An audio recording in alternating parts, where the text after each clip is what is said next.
कौनों के 6 बुद्धि तो कौनों के 12, जवानों के 6 बुद्धि तो कौनों के 12। आई ठाकुर जी के बुद्धि होला जौन एक बहनी के 14 ज्यादा सर बोले उन्हीं के पटक के गान मारो।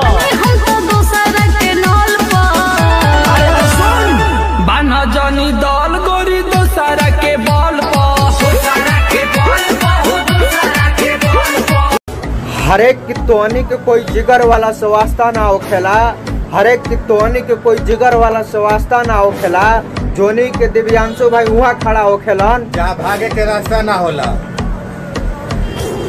हमारा बारे में देना जाना तारे रे, कवाना के बोल पोते थाना तारे रे, वही के बोलाव तोहर खास। अरे बेटा संजय ठाकुर के ज्यादा खून मत गरम करो सन न त पहचान में आ जीवसन।